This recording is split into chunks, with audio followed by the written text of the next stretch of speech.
Yeah. Is this better? It's not. I don't think it's on. It's not? Okay. Let me try the other one. It is on. Yeah, it's on. Yeah. Maybe I need to wear it a little bit higher.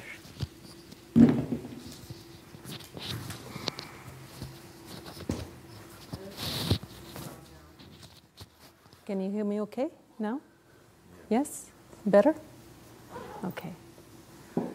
So, deep appreciation for your practice in showing up today. At the end of the day, of a working day, I took the day off because I was going to come and talk today, so I just really needed the space. So, my name is Pavan Bareja, and I teach in different places at Spirit Rock, at San Francisco Insight, do the women's group here at Against the Stream. I sub for Chandra whenever she wants me to. And I teach at Aslan, at just different places. And I also have a day job, which I enjoy a lot. So with that little bit of background, let's get started with our meditation. So finding your posture.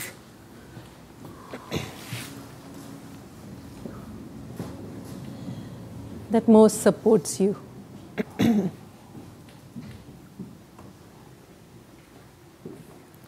That supports your back so that your back is long.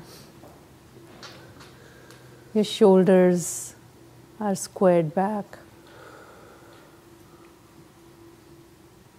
The breathing just opens up as we settle into a posture. Lifting your rib cage so the diaphragm is free.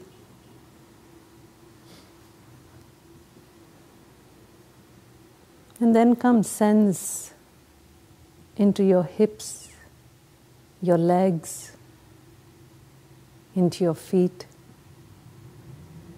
Slowly bringing the grounding, the support of the earth to hold you. Sometimes, even as we are sitting on a chair or on a cushion, there are small little muscles that are holding us, not allowing the bones to rest on the ground or on the chair.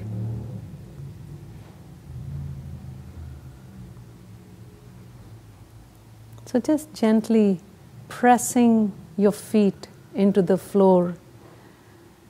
And for those of us who are sitting on the floor, just tighten your legs and release.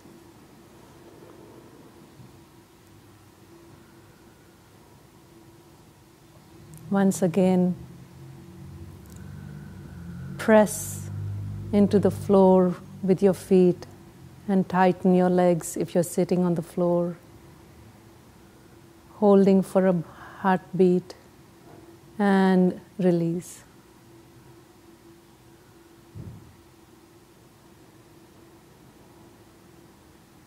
Just notice if it affects your breath. Notice if the legs feel heavier. Are they resting more easily on the chair? Are they resting more easily on the ground?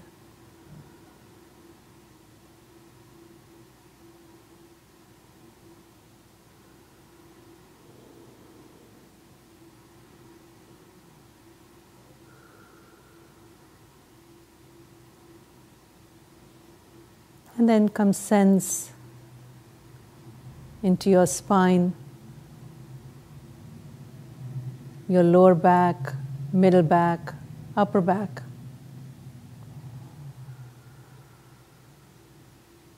Sense into your shoulder blades. If you can't sense into the shoulder blades, just raise your shoulders a little and drop a couple times. So your shoulder blades become a bit more free, your wings. become a bit more free.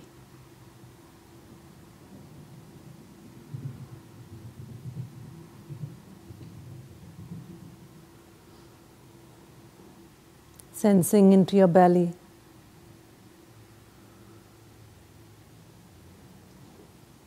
Feel your breath in your belly.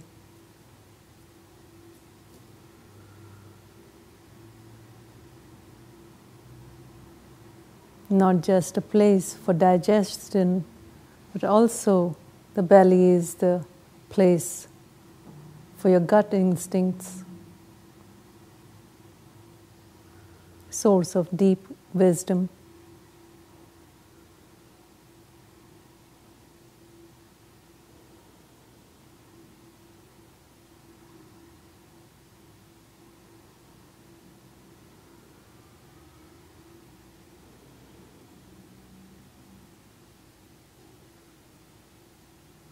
Then come sense into the solar plexus, to your diaphragm.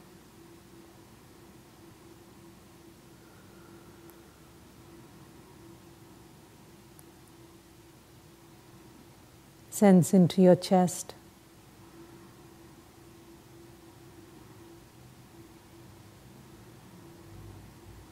Sense into the sides of the chest. As you breathe in and out, feel the ribs flare.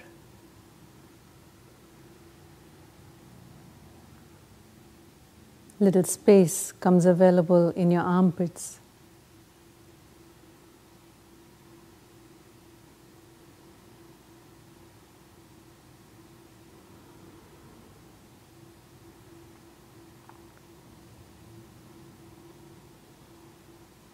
Now come sense into the heart space. Sense into your chest. And just connecting and noticing, how does your heart feel?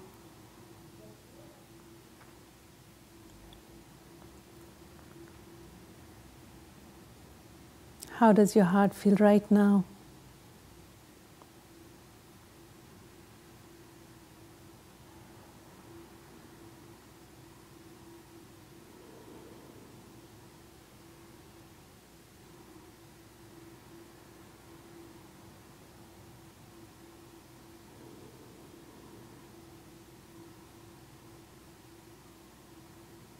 Does it feel open? Does it feel closed?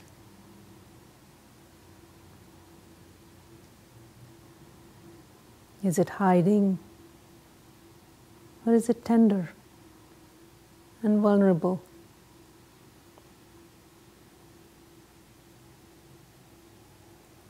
Or you may not have a sense at all.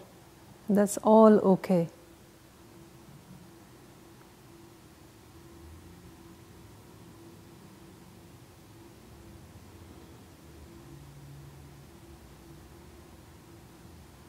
Come sense into your shoulders.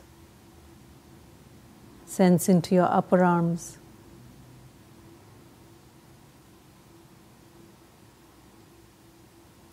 Feel the breath in your shoulders, the flaring of your upper arms.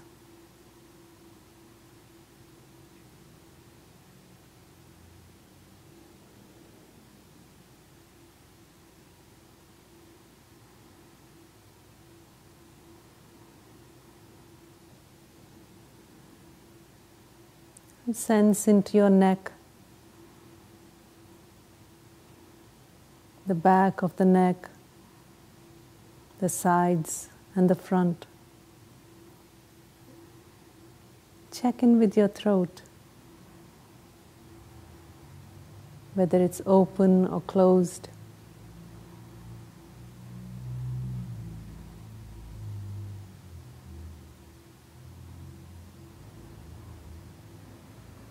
As we are going through the body, there may be parts you haven't paid attention to for some time. So it might be about forming a new relationship with those parts of the body. they'll open up and speak to you if you get curious.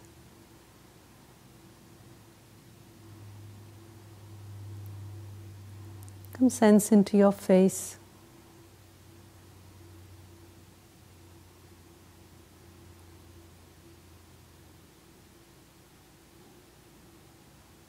Your nose, your eyes.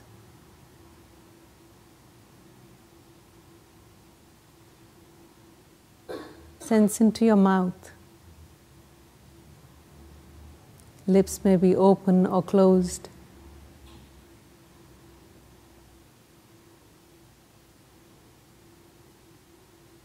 Sense inside your mouth. Is it dry, or is there some saliva in your mouth?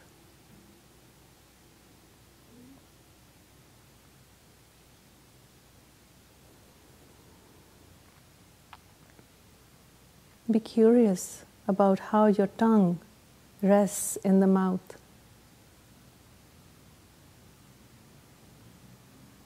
Is it touching the palate? Is it touching the sides of the teeth?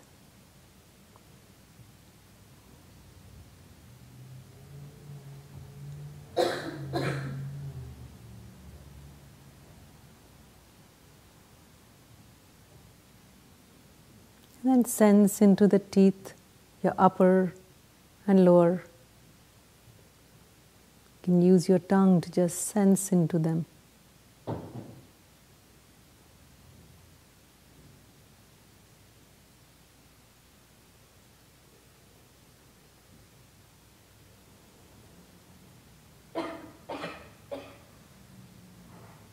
As you sense inside your mouth, just notice, does that intimate connection with your own body, does that release and relax and open your breath?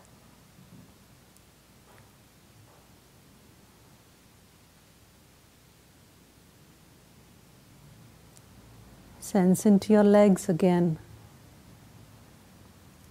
Are your thighs resting more easily on the chair? Are the feet more in contact with the floor?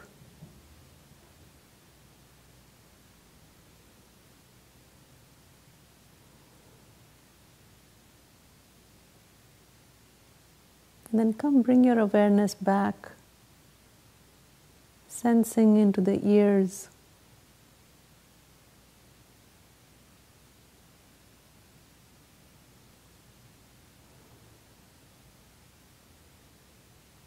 They're constantly listening.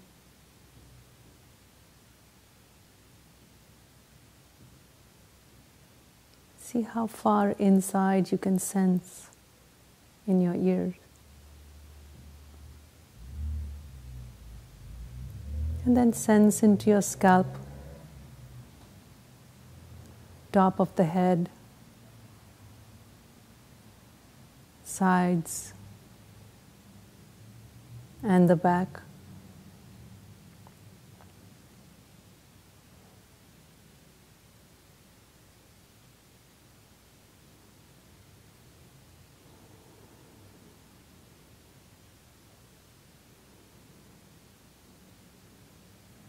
Now that you've scanned your body, come and sense into your emotion space. What emotion is arising within you in this moment?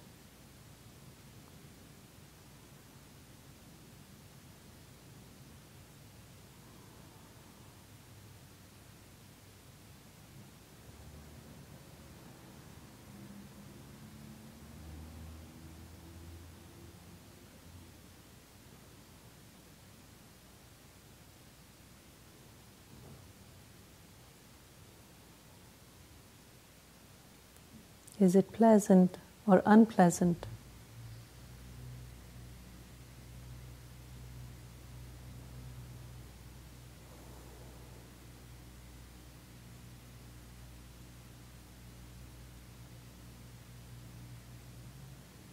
And how does it show up in the body? If it's a pleasant emotion, which areas in your body feel more open?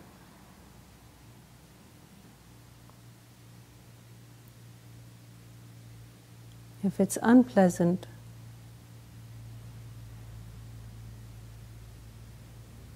then notice which areas in your body contract.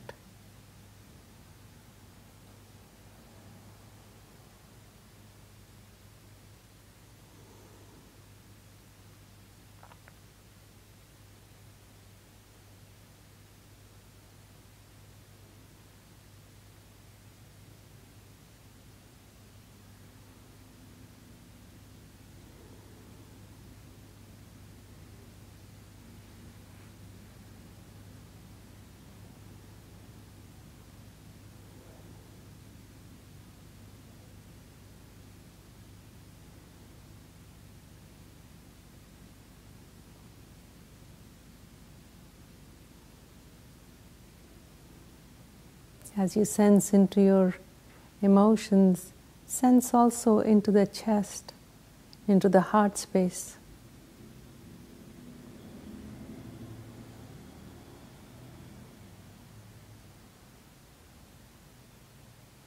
How does your emotional climate affect your heart?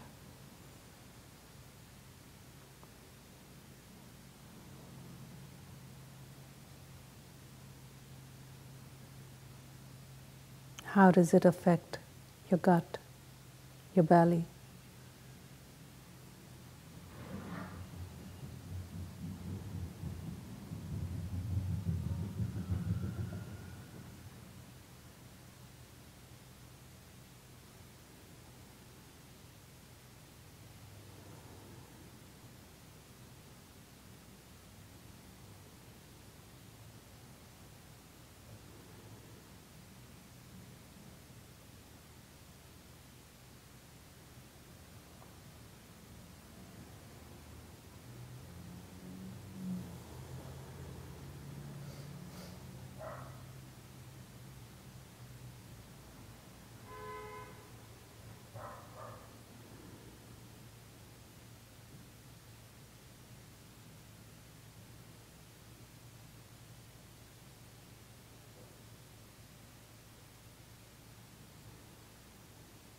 Allowing the sounds to come in.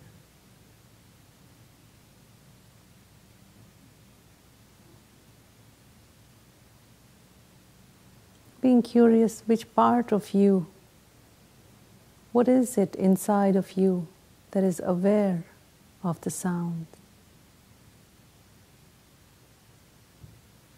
The sounds in the street, the sound of my voice.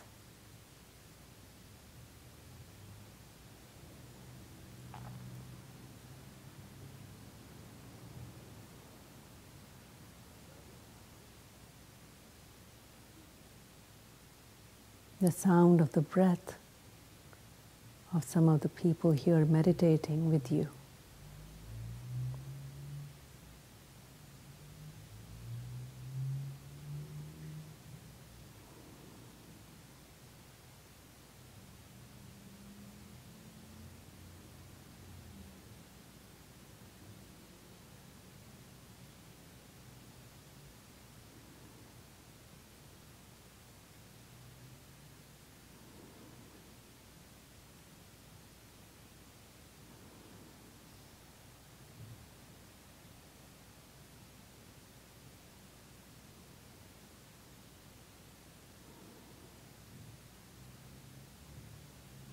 This consciousness or awareness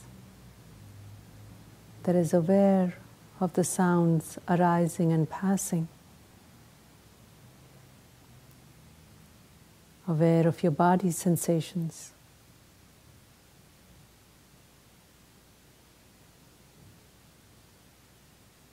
aware of your emotions.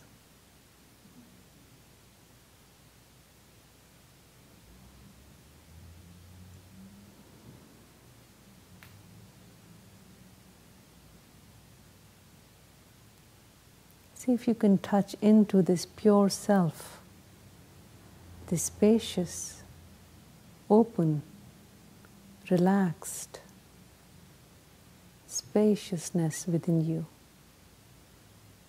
that just receives the experience.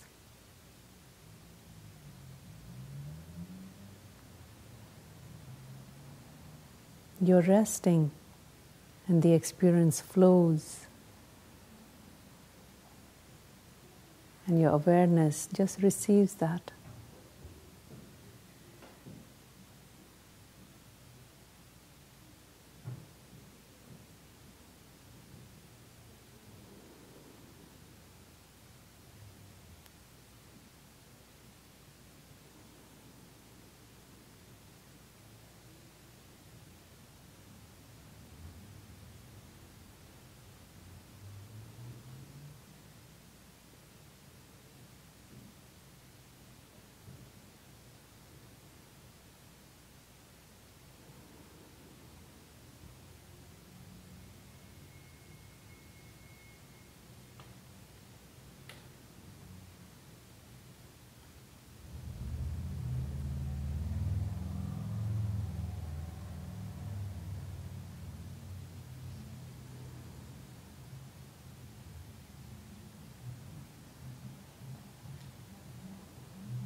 If your mind is pulled into some thoughts, just noticing the thoughts.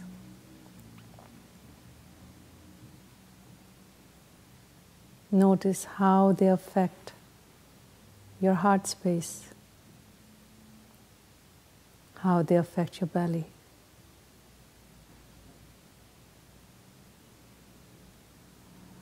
Do you lose the groundedness, the heaviness of your body resting on earth?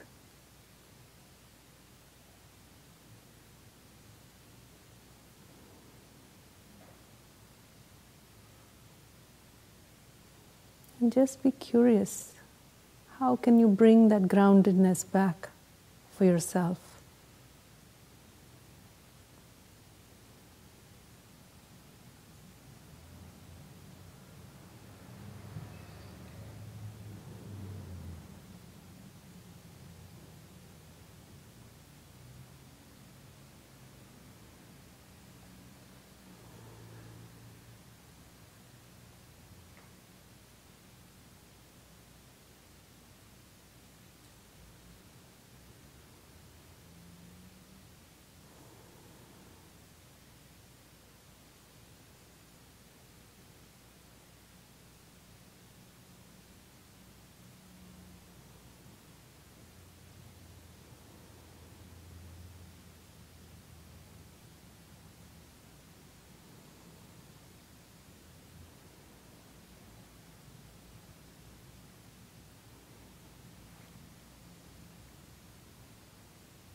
Letting the experiences of thoughts, emotions, body sensations, sounds, smells,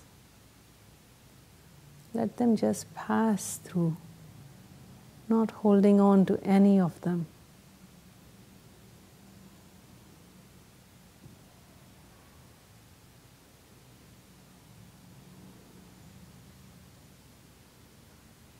Just resting in this open, spacious space within you. It's so large, it can hold everything.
And for the last few minutes, bringing someone that you care for in your mind.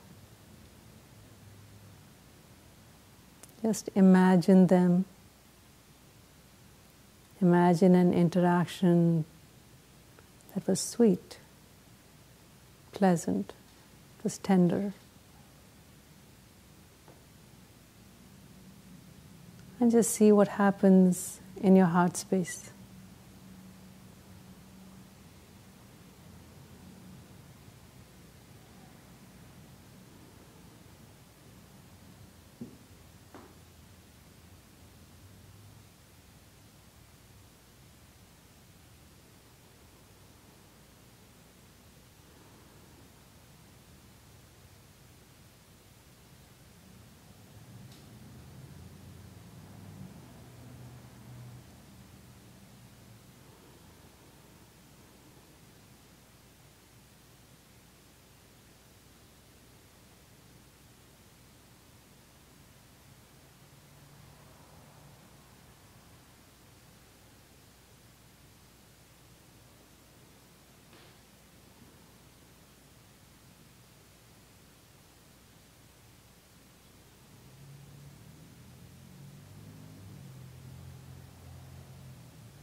See if this pleasant memory affects your belly,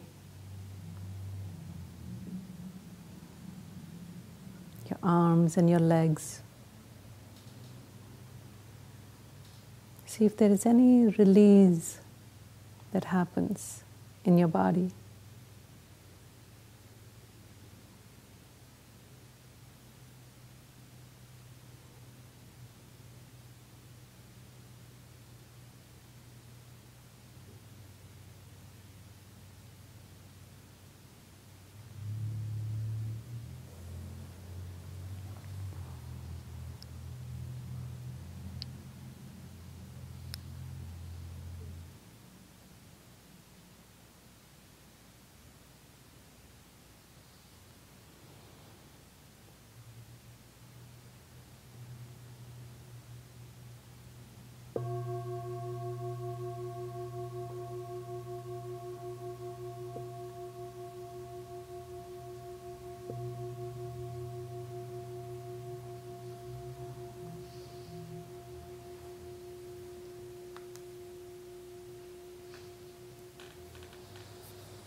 So we'll take a few minutes break, but before we go on the break, can we just say our name so that all of us come into the room?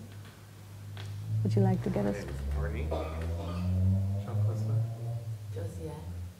Brian. Dean. Suzanne. Zoe.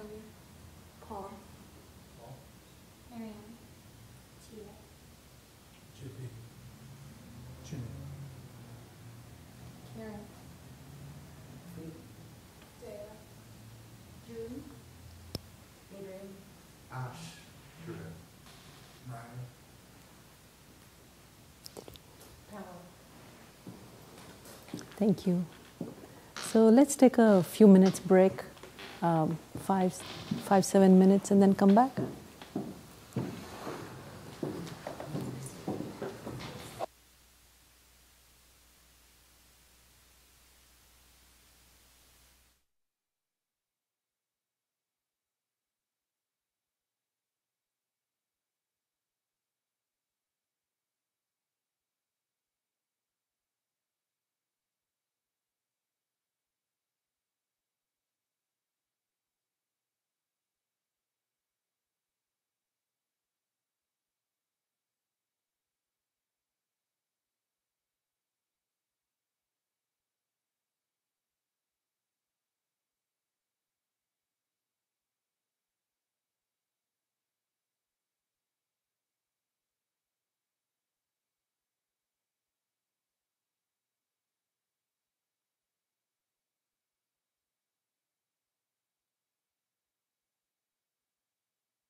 I'm sorry. Yeah, now it's on.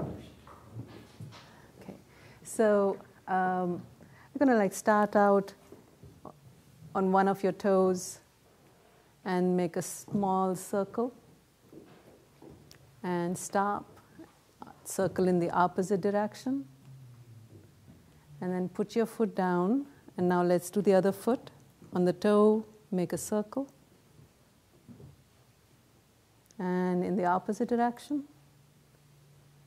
And then put your foot down, bend your knees a little bit, make a circle.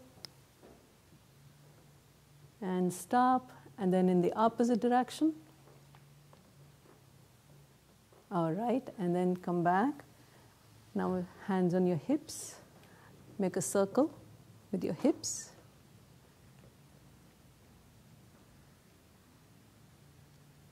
And stop, and now in the opposite direction. Yeah, okay, and stop. Now we're going to make a circle with our chest, so.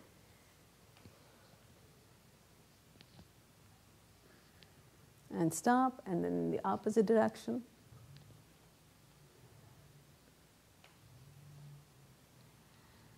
And stop, and now with our shoulders.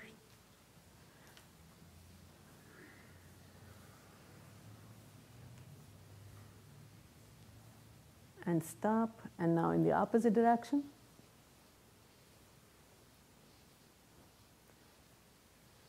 And keeping your eyes slightly open as you do movement, okay? So now, hands on your hips, and, circle with your elbows.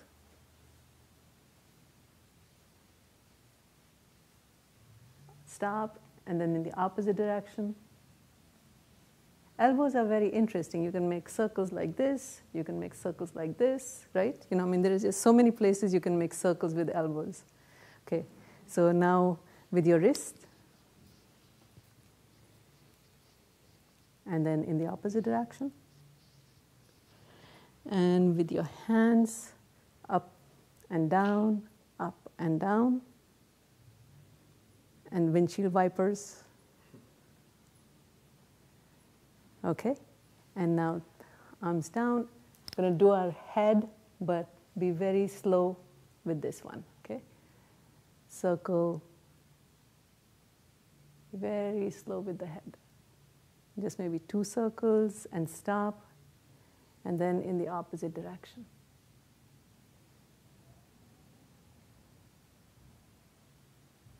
Okay, and stop.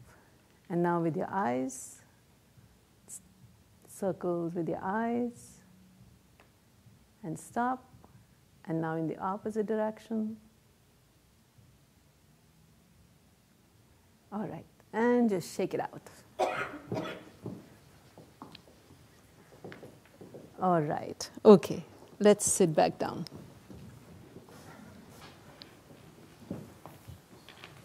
You feel a little bit more loose? Yeah? Okay, good. All right.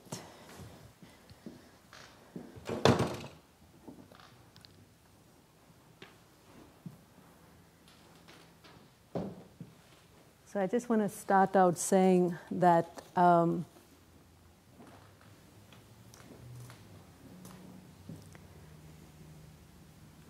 being here today is very difficult for me. I'm in the Spirit Rock teacher training, and they don't give us training for big events. Like when Trump got elected, that was a Tuesday, and Thursday evening I was teaching a class series at Spirit Rock on mindfulness and trauma. It was the hardest. How do you hold it was almost 40 or 50 people. It was very difficult. Just, there's no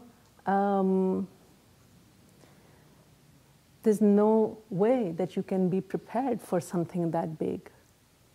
And similarly today, it's a very difficult time. Today is also the day that Martin Luther King died. But what's more difficult than that for me is the news that we have in our Against the Stream here, with our founding teacher being accused of sexual misconduct. And so, that's the topic for us today. And it was almost, 5 or 10 minutes before Juliana and I went and taught our women's group on Thursday that we heard the news. So we literally walked in, and I gave a talk on compassion, and then this was the topic that we had. And I feel ill-prepared for holding such a large topic, and I feel very vulnerable about this. I've struggled very much in these last few days, had a lot of support from my teachers, and I so wish that Chandra was here today having this conversation with you. I really wish that it was her instead of me. I also bring in the aspect, I want to also mention that, that on Thursday, Michael held the evening group, and then on Monday, Mary held held an open community group in LA, and then Matthew and Devon did the same here. So some of you may have attended that group. If you haven't, I requested that it be posted on the YouTube, so you can watch. You can be part of that. It's very moving to hear Matthew and Devon talk to the community. I feel ill-prepared for this because I also bring in the feminine in this room, in this conversation, and I'm very aware that I bring in my Indian aspect. Being born in India, I bring that in, and I am an immigrant. So I bring in all of those in here. And just from my own history, it's a difficult topic for me to talk about, so just want to mention that up front.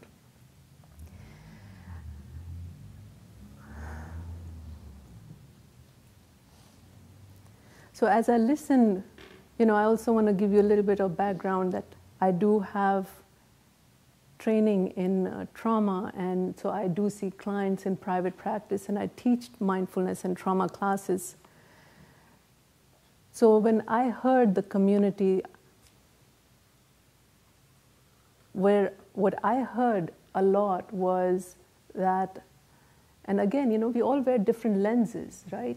So from where I've sat, what I heard was that for some of the people, for some of us who have a history of trauma, our trauma got triggered when we heard this news. Some of us came in with a fight response, so fight, flight, and freeze responses. So some of us, I could see the fight response where there was anger against the woman who made the allegations. Because that changes the environment we live in, right? Anger against Noah. Because the whole culture that we have here, the sense of safety, that sense of comfort that we have lived with in this Against the Stream Center, that has completely changed. We are no more those, the rebels, the dharma punks. We are now suddenly we are grown-ups. We are not those teenagers. So that has changed for us, and nobody likes change. But here we are in the midst of a big change in our centers. For some of us, it's the flight response. And I mean, I would say it's that feeling that I don't want to be here. It is so difficult that I don't want to be here. But no matter whether you're here or at home, you're still holding the pain. It's the pain of our Sangha. It's the pain of our Sangha changing. Then for some of us, the freeze response comes up.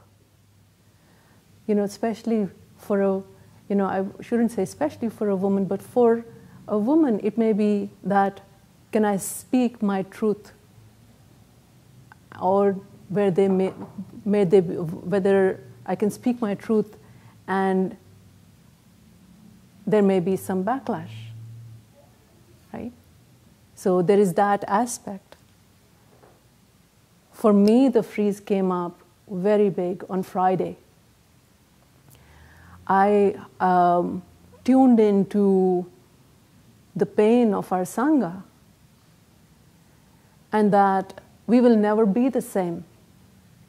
No matter what the outcome of this investigation, we will not be the same. We will be forever changed. Each one of us will be forever changed. And I don't know whether that would be for good or not. But we have experienced an earthquake here. It has shaken our foundations.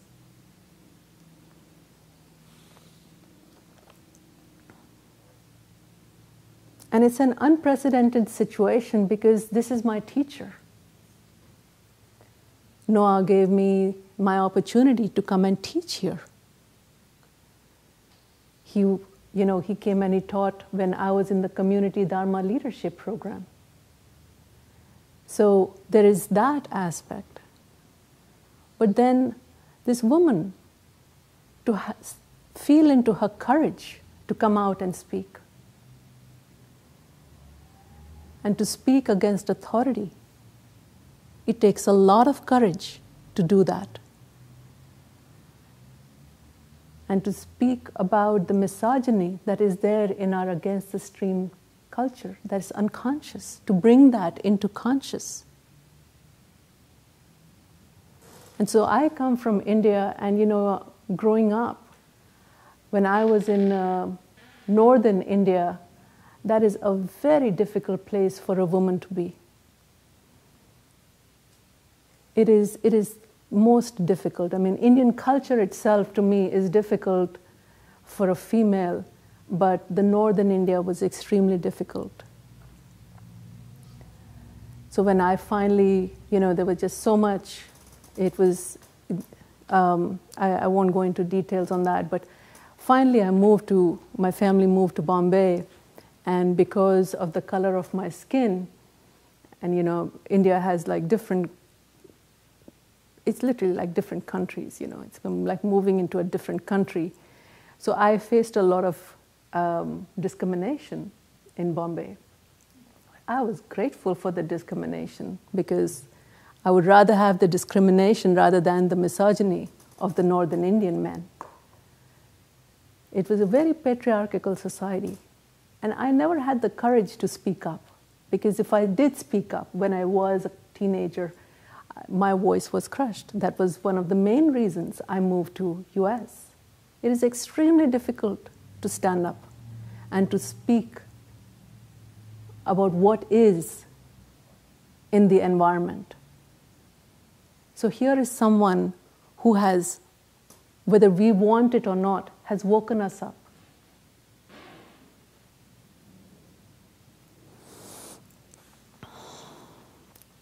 And this, I realize that these kind of situations happen in different spiritual communities. I come from India and I know, spiritual teachers, gurus.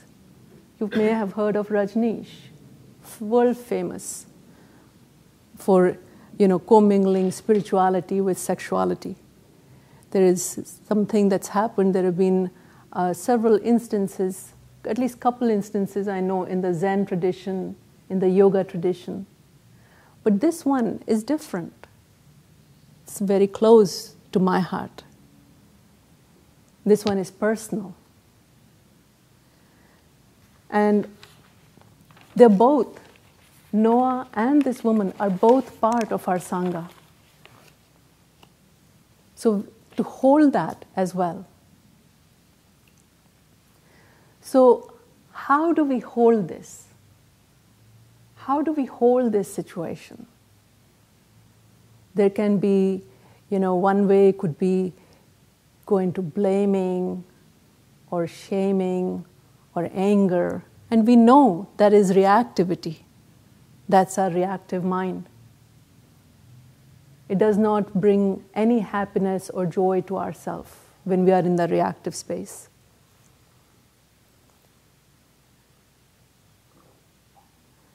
The truth is that in the midst of this situation, this difficult situation, we really don't know. We don't know what has happened.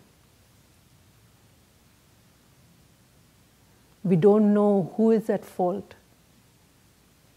We don't know what's the outcome. Right? So we don't know anything. And that don't know mind, as we call it in Buddhism, that don't know space is extremely difficult to sit in. The mind wants to just move forward and create a conclusion. To stay in this don't know space is extremely difficult. Will this Sangha grow as a result of this situation? I don't know. Will this Sangha regress as a result of this situation? I don't know. But that is really the truth. I don't know. And to stay in that don't know space as best as we are able.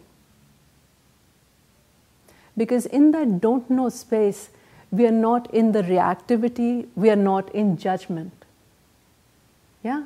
So then you can drop into what is truly going on, which for me is a lot of pain. And in that pain, there is nothing else that arises except compassion.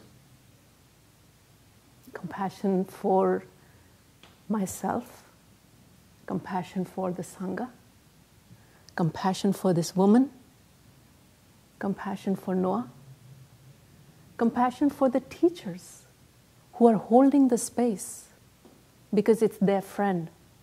I don't have that close a history with Noah as some of the teachers here.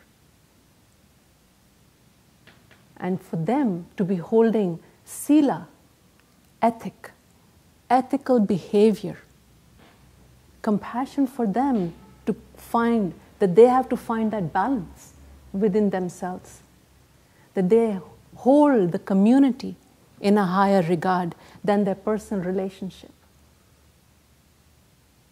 That is where the don't know mind takes you. So, I want to stop here and, I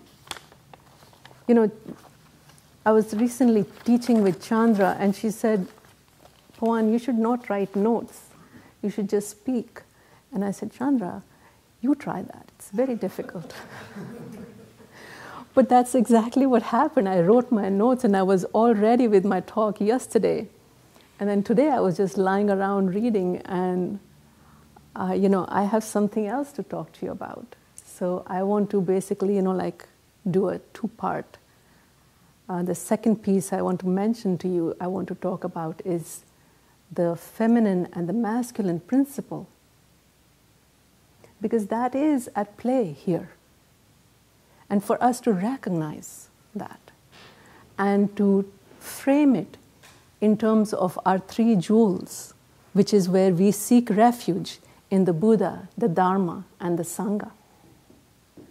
So I want to talk about that with you, but I want to stop here before I move into that piece and just check in with you. Anything that comes up for you that you would like to share?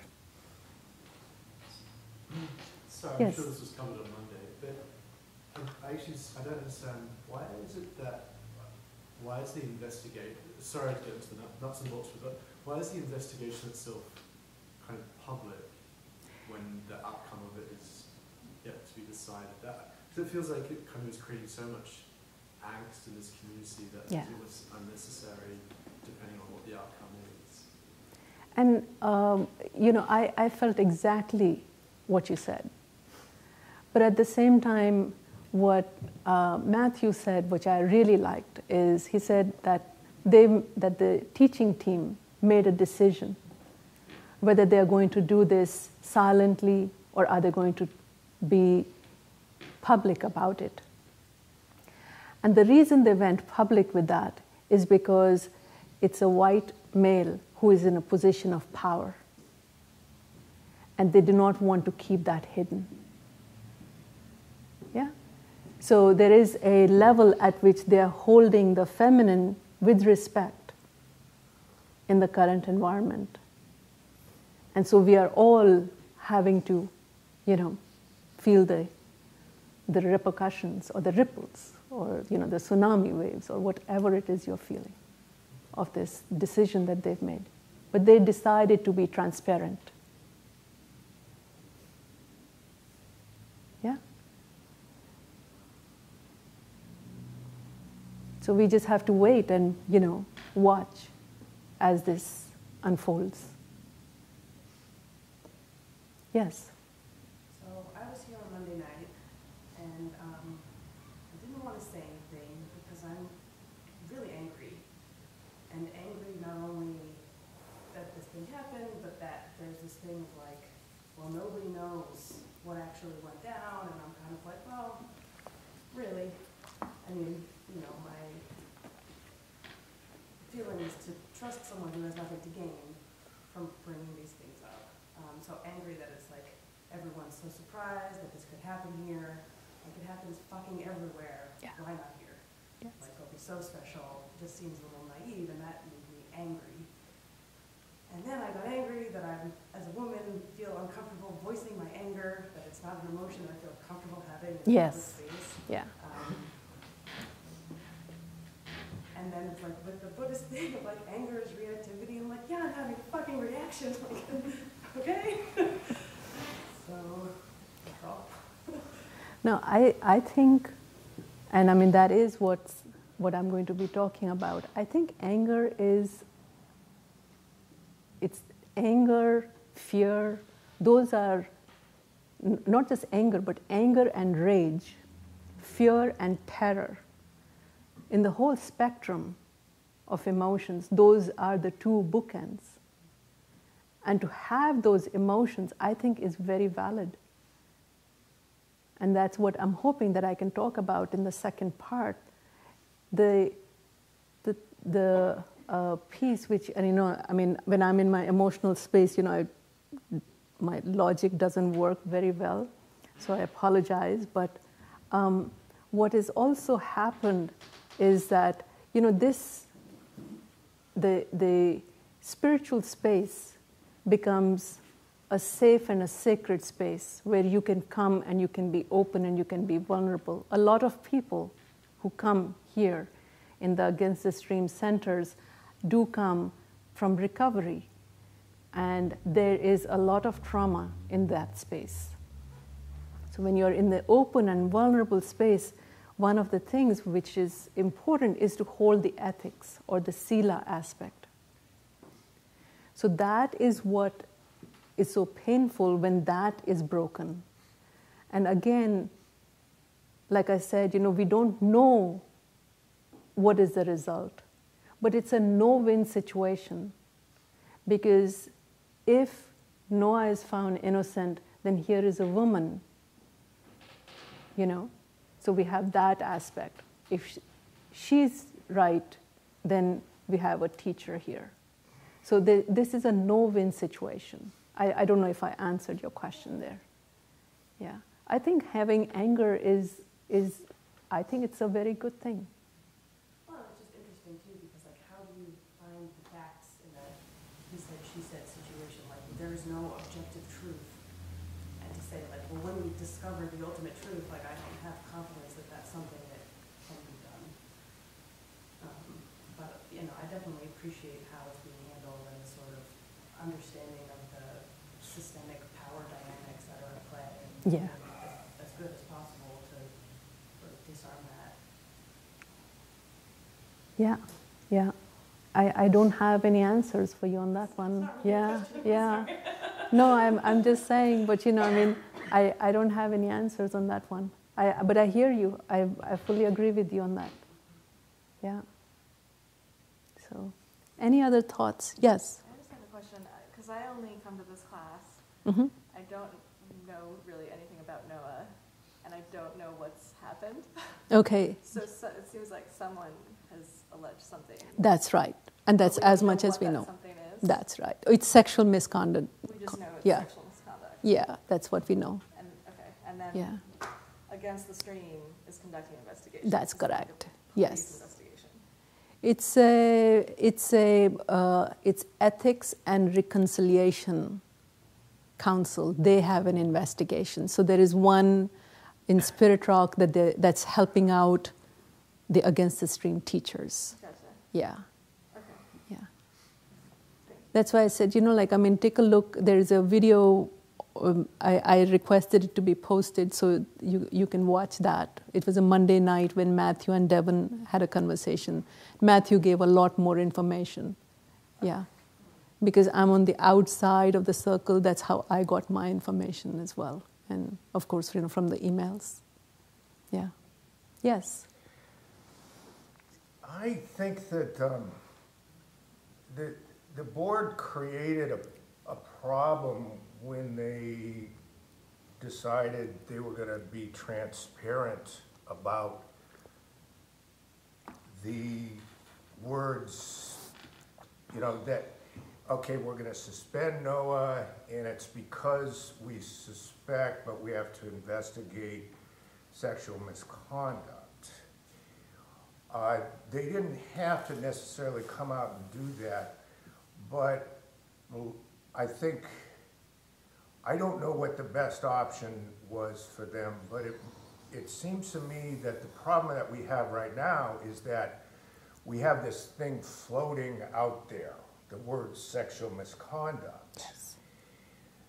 But the board's not being transparent any further than throwing those words out there, which are extremely vague.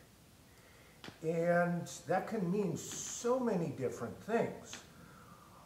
I'm hearing you say things which I'm not sure if it's because you know more than we do, because all I know is that there are these words, sexual misconduct. All that I know as well. And I don't know about a woman making a complaint. In fact, Noah sent out a public letter where he said that, in fact, he had a consensual relationship. Yes.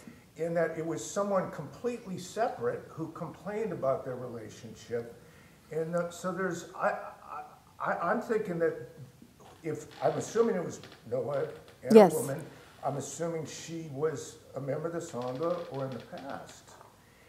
And she may be thinking, oh, geez, I don't want to be involved in this.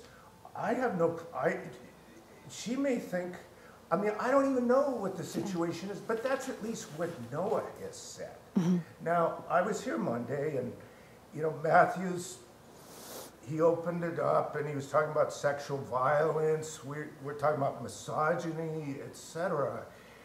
And so I just don't, I guess I don't know what to think. And I think the board, if they are going to give us these words and then sort of like have us sit here and talk about it, they could really consider telling us what the claim is, telling us what the allegation is, since they've already sort of let the cat out of the bag. You know, again, all I can say is with the space where I am sitting is in the don't know mind. And it is extremely uncomfortable. I hear everything that you've said, and I have those feelings and I have more, and I just have to sit with that. This is the storm that's there inside. And that's all that we do is we sit with it. And where we seek refuge is the next piece I want to talk about, is in the Buddha, the Dharma, and the Sangha. Because if we are going to find our source of happiness on the outside, whether it be the Sangha, whether it be a teacher, whether it be your loved one, whatever it may be. I was coming here and listening to the tariffs and how they are affecting some of the farmers and how their livelihood is just like gone, because they are the ones who are going to take the final brunt. Suddenly prices of apples for them is going to be like from here to here, right? Just like that. So, the impermanence is part of our life. And finding our happiness and our source of peace is within us, in our Buddha nature, in the Dharma, and in the Sangha. So that's what I wanted to bring up. Because when I heard the news, and I've had, a whole range of emotions, that's what I finally came to, is where do I rest? Because I don't seek my sense of safety on the outside. I don't seek my sense of, because sometimes, because of my own history, even if I'm sitting in a safe space, I get triggered. And my body is going through all these reactions. The safety, I find, is inside of me. And that is the source, that's what we touch into. As Buddhists, that's what we have as our touchstone. As I brought you into the meditation, I was hoping that you could get a glimpse of your Buddha nature, that spacious, open space that is within you. That awareness that sees the flow, the arising and falling, it sees that. So let me see if I can touch on some of my notes here.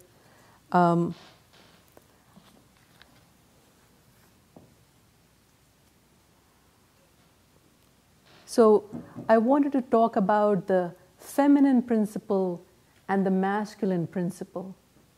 And that's very different from male and female. And I may confuse you at the end of our talk, but I just wanted to talk to you about this today. So as we live our daily life where we take our current practice and we are so dedicated, we work through each and every step, of the Four Noble Truths, the Eightfold Path, our Brahma Viharas. We work them. But what happens is we've left behind that natural, slow rhythm of life. There's just a rushing to attain an ideal meditator, an ideal person who works, ideal husband, ideal wife, ideal, friend. And the slower pace of the beat of the earth, the state where you simply are, is forgotten. And this slower state is the feminine principle. We all have the masculine and the feminine principle within us. With the earth, it's receptive and it's open, does not know what the weather will be tomorrow, doesn't know that there may be a drought. But it just is. It holds and supports you. And we all know the story of the Buddha, starving himself, meditating, trying to find a way to happiness, until he finally remembered himself as a boy, lying under a tree. During a spring festival, he sees the fields being tilled. And he was in his body. It was a visceral experience for him when he felt the breeze on his face. His mind was wide open. It was expansive. And he realized that's the awakened state. And in that awakened state, you're conscious of the forces within you. You're conscious of your anger. You're conscious of your rage. You're conscious of your love, of your compassion. You're conscious of your fears, your terror. You're conscious of your sexuality. This is all there in the body. The feminine side of our being is much slower, it's less rational. And it's a part that moves, that is much more spontaneous, natural, and receptive. A part that accepts life just as it is, without judgment. So it accepts life when it's good, and it accepts life when it's distressing, naturally holding the impermanence of life with an open palm. And then I want to talk to you about the masculine principle, which, not to have the dichotomy of, good or bad. So the masculine principle is also called the power principle, where you may have power due to your race, the color of your skin, your wealth, your social standing in a peer group. Yeah? And you may have seen this, especially at work, the underlying message of the power principle is, you either do this or I will reject you. So it's this or you're out. And you can see that, again, like I said, it's not a male-female. So you can see this power principle very much in action among teenage girls in their cliques. Yeah? You're either in or you're out. It's very, very terrifying. So what happens as we grow with this patriarchal society, what happens with that is we lose touch with what our real needs are, what our real wants are, what are our real fears. We lose touch with that. And our emotions, they get locked in our body, in the muscles in our body.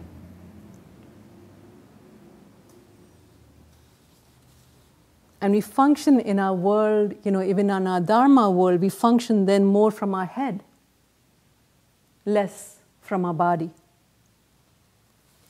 But as you get in touch with your true self, gradually, as you get more and more in touch with yourself, you are getting more in touch with your Buddha nature. That luminous, spacious being space, where you're resting in your own self, like a baby. You know how you've seen babies, they'll look at their toes, wiggle their toes, and they can spend hours just playing with their toes, right? That's a being space. You're complete in yourself.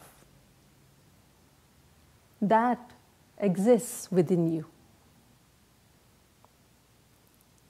And as you're conscious of your emotions in your body, they start to support what you're saying. You experience them as having substance. So instead of speaking just from the neck up, you're speaking from your whole body. So for example, you may be a man who wants to practice, right speech, and you're having a conversation with someone in the Sangha. But actually your body is in a panic state. Yeah? So to know that, and not just to kind of like push through. You could be a woman who's having a conversation with someone in the Sangha, but your body's feeling extremely tired and it's saying, go home, just rest or sleep. So having that level of awareness and being in touch with your natural state.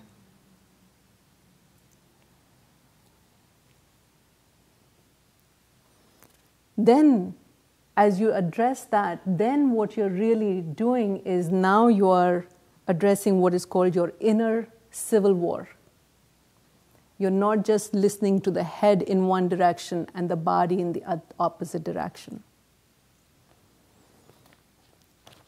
Now you're actually conscious of what's happening in your heart, what's happening in your belly, in your intuition, what's happening in your sexuality, what's happening in your energy system.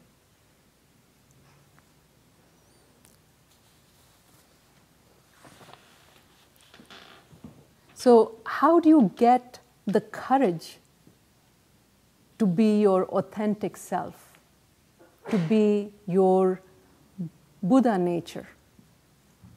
It's by getting support from your Sangha. Because initially, when you have these emotions, they may come out to be distorted. Once you get in touch with them, the anger may be very large. It may be rage. But to have someone to hold that with you,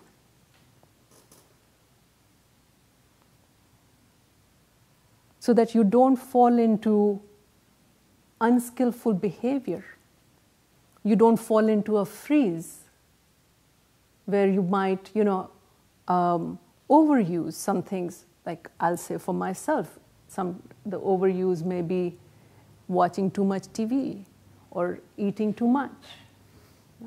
So holding someone who holds you in that space so that your authentic self can come. And you can, and as you get this support, you stay in your body, you stay with your breath, you can actually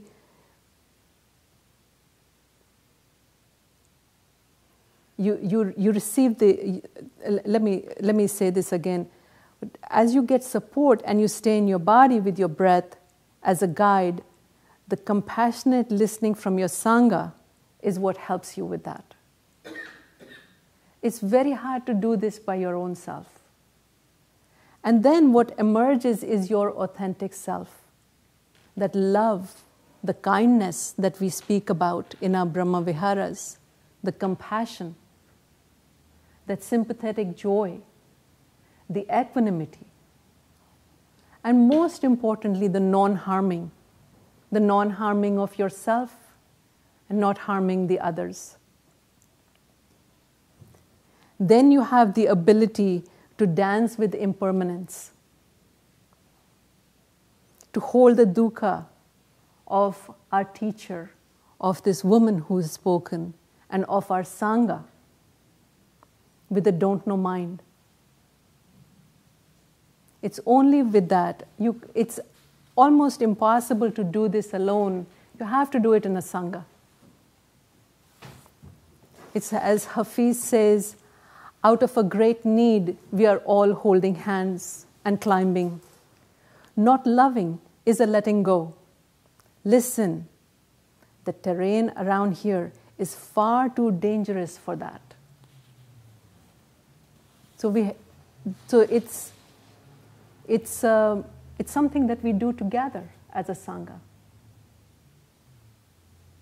And then what happens is, do you know the 100th monkey? Yeah? No? Okay. So on a group of island near Japan, there were a few monkeys and they began washing potatoes before they ate it.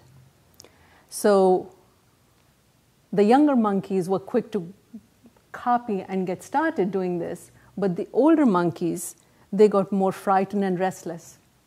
But slowly, they started, they also began washing until the quote-unquote 100th monkey started washing the potatoes before they ate it. So now 100th monkey was sort of like a critical mass. And once that was achieved, then not only all the monkeys on that island, but all the monkeys in the other islands, unconnected, started washing the potatoes before they ate it. So what I'm saying is that there is a critical mass. As we become more authentic, there is a critical mass. Let me read something to you. It's an amazing, Marian Woodman, one of the Jungian analysts, she says this: it's an amazing thing when one person makes the breakthrough, a movement starts in other people's unconscious. I think that there is such a thing as a cultural move towards consciousness, which is Buddha nature. Certainly, when one person in a room is more conscious, it changes the consciousness of everyone in that room. And in a family, if one person is coming into consciousness, everybody in the household is going to be changed. So similarly, in our Sangha, as you carry the light of consciousness, the others come into consciousness as well. She says, something is happening on a large scale. There are radical changes in male-female relationships, and there's an enormous interest in spirit and matter in the fields of science, psychology, and biology. I think many people are doing a lot of inner work. They're really trying to understand what is going on inside themselves. A lot of people are using dance to try to connect with their body. There is an interest in painting, in creating for yourself, in contacting nature. More and more people are trying to save nature from patriarchal exploitation. I know many people who are keeping journals, many people writing down their dreams and reconnecting with their inner self. They're questioning and bringing themselves to consciousness. And no matter how they are doing this, they are contacting that symbolic world. That's how I see it. And without it, life ain't worth living. So that's Marian Woodman. So if we choose to engage with curiosity and mindfulness when we are distressed, then there is a possibility of our waking up. Otherwise, we'll continue with our habitual patterns. So that's, I wanted to give you the masculine and feminine principle and how the Buddha, the Dharma, and the Sangha live within that. So any questions or comments, anything, any thoughts? I don't know if this is off the topic, but as you were talking about the Buddha, something has always puzzled me. Siddhartha leaves the palace and he leaves his wife and child. Do we hear about them again? Did he have any responsibility for them? What's going on here? This was one of my Dharma talks last year. I was on fire about this. There are actually some very good books. I wish I had a better memory. I would tell you the names. But there are 2 versions of these stories, and there are some really good books out there that exactly this question. Yeah, but I could, at some point I could, give a Dharma talk on that. But his son did join the monk order and became enlightened, and his wife, or at least his mother, definitely did, and then I think at a later stage his wife did too. Yeah, but there are like different stories around all of this. Yes. Yes, but I hear you. I mean, that's, it bothered me, and I talked about that last year, yes. It still affects me. So, yeah. Yeah, the thing is that, even in Buddhism, I had a hard time finding stories of the feminine, and especially the feminine in her in her demonic self. There are very few stories of that.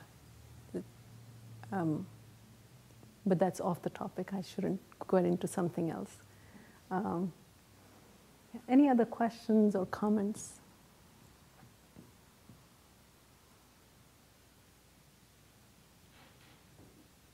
So hopefully we bring in the feminine principle in our lives more and more.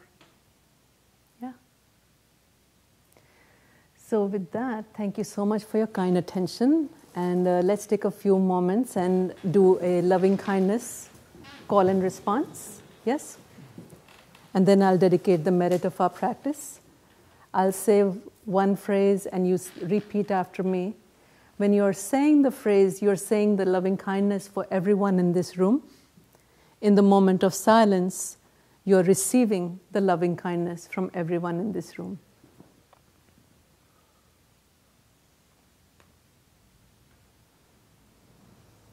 May you be safe from internal and external harm.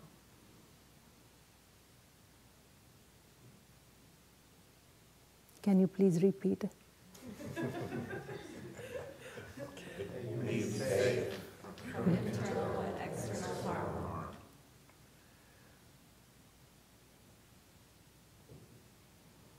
May you have a calm, clear mind and a peaceful, loving heart.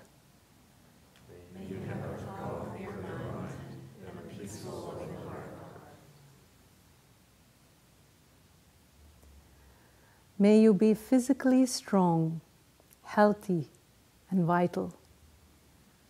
May you be physically strong, healthy, and vital.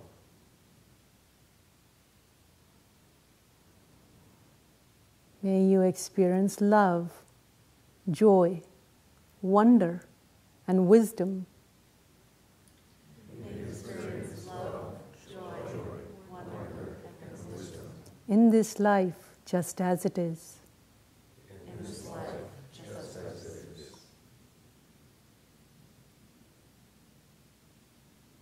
I'll dedicate the merit of our practice. May the merit that has arisen from our practice this evening be to the benefit of all beings. May all beings everywhere be safe, fed, and sheltered this day.